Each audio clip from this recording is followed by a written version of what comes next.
Olá, vencedores de Cristo, tudo bem com vocês? Me perdoa pelo sumiço, tem acontecido muitas coisas na minha vida, mas antes de falar o que eu tenho para falar nesse vídeo, eu peço que vocês entrem aqui no canal, se inscrevam e curtam esta página para que mais vidas sejam alcançadas através da mensagem da parte do Senhor e através do meu testemunho de vida, tá bom? Hoje eu quero ler para vocês o livro de Jeremias, do capítulo 18, de 1 a 6. A palavra do Senhor veio a Jeremias dizendo: levanta-te e desce à casa do oleiro, e lá te farei ouvir as minhas palavras. E desci à casa do oleiro, e eis que ele estava fazendo a sua obra sobre as rodas. Como o vaso que ele fazia de barro se quebrou na mão do oleiro, tornou a fazer dele outro vaso, conforme o que pareceu bem aos seus olhos fazer. Então veio a mim a palavra do Senhor, dizendo: não poderei eu fazer de vós como fez este oleiro, ó casa de Israel? Diz o Senhor: e eis que como barro na mão do oleiro, assim sois vós na minha mão, ó casa de Israel. Amém? Então, queridos, o que eu quero dizer para vocês aqui nessa passagem é o que Deus tem feito na minha vida nesses últimos tempos, né? Deus nos leva na casa dele, na casa do oleiro, onde ele vê para nos moldar. Esses dias recebi uma mensagem de pessoa que estava revoltada contra Deus.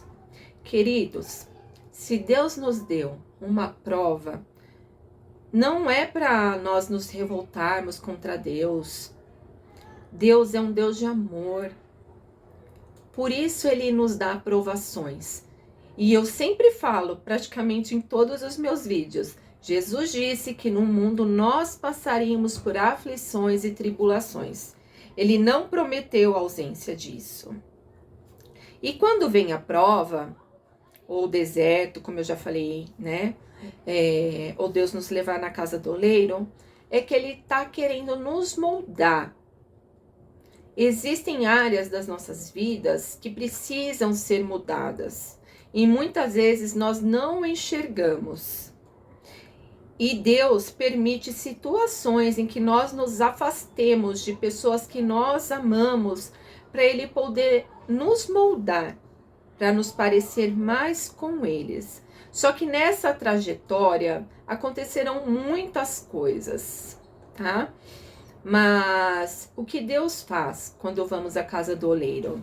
Ele nos leva lá, né? Coloca em cima da roda, como tá falando aqui, e começa a fazer o barro, para começar a moldar o vaso, para que possamos ficar bonitos, né? Ficarmos do jeito que Ele quer, para nós trabalharmos na obra dele. Porque todos nós, quando eu falo todos, é todos nós, não é sem exceção, nascemos com um propósito. Daí vão falar: Giovana, de louvar e glorificar Deus? Sim, mas todos nós nascemos com um chamado.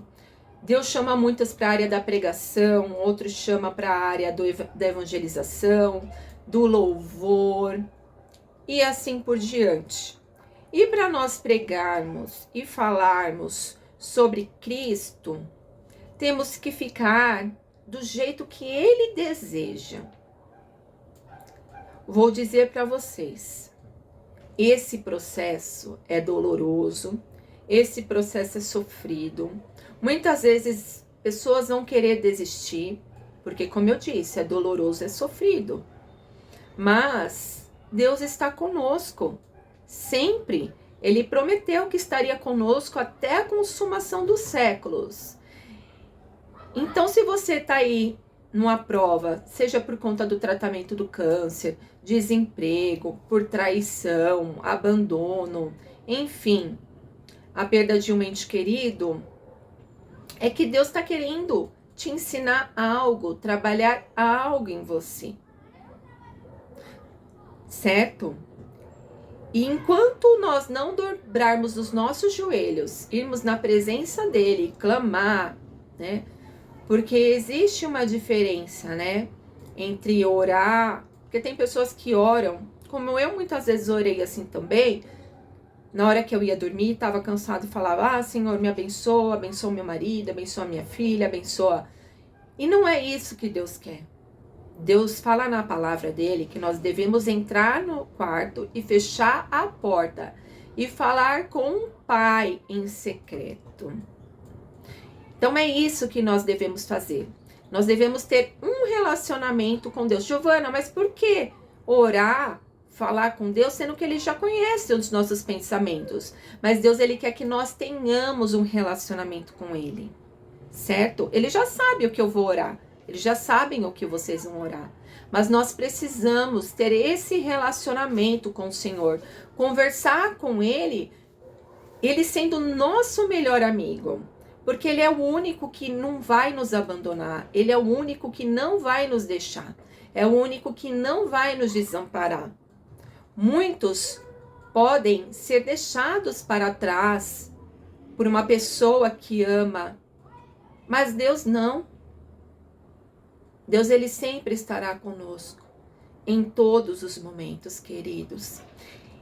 E quando Deus nos leva na casa do oleiro, tem um louvor que, fala... Quebra minha vida e me faça de novo. Eu quero ser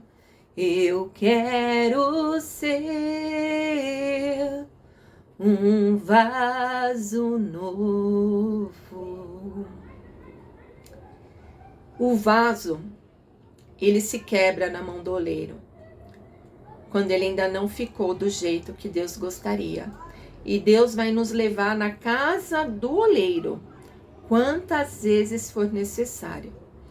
Eu lembro que esses dias até falei, eu falei assim, nossa, dá até medo de cantar esse louvor, porque eu falei assim, eu já fui, tantas vezes para casa do oleiro, e eu falei assim, já não quero mais. Mas Deus sabe de todas as coisas. Deus não é um Deus que nos castiga. Ele é um Deus que nos ama e quer nos consertar. Ele quer que nós ficamos um vaso em que Ele olha assim para a gente e fala, filho, agora você está da maneira que era para você ser. Agora sim você está preparado para receber a sua bênção. Agora sim você está preparado para viver um novo tempo. Agora você está preparado para viver o que eu tenho para você. Então, queridos, não perca mais tempo chorando, se lamentando, falando, Deus, por que isso só acontece comigo? Deus, eu não aguento mais, Deus. Não. Eu sei que vai ter horas, vai ser momentos que a gente não vai aguentar. Momentos que vai causar muita dor, causar muito sofrimento. Eu ainda quero poder, vir aqui gravar outros vídeos para contar tudo o que eu tenho vivido esse período. Mas ainda não é o momento. Quando chegar o momento, eu vou contar para vocês o que eu tenho passado, o que eu tenho enfrentado. Porque na Bíblia fala que a nossa luta não é contra a carne, nem o sangue, mas contra os principados e as potestades do mal. E eu tenho enfrentado lutas diárias contra os principados e potestades do mal. Mas existe uma diferença para aquele que está em Cristo. É que Deus está comigo. Mesmo diante das lutas, diante das tribulações, Deus está comigo. Assim como Deus também está aí com vocês. Então, querido, não pensa que é impossível que Deus me cure do câncer. Não pensa que é impossível de Deus me restaurar, de Deus me restituir, de Deus restaurar a sua família. Deus é poderoso. Olha o que está escrito aqui na minha camiseta. Não há nada impossível para Deus. Lucas 1:37. Então não existe nada impossível para Deus. E se Deus te levar à casa do oleiro, antes de questionar a Deus e chorar o porquê disso está acontecendo, fala, Senhor, o que o Senhor está querendo me mostrar com tudo isso, aonde eu preciso mudar, o que eu preciso fazer, Senhor. Eu quero ser esse novo vaso, Pai. Tá bom? Que Deus abençoe. Um beijo e até o próximo vídeo. Tchau!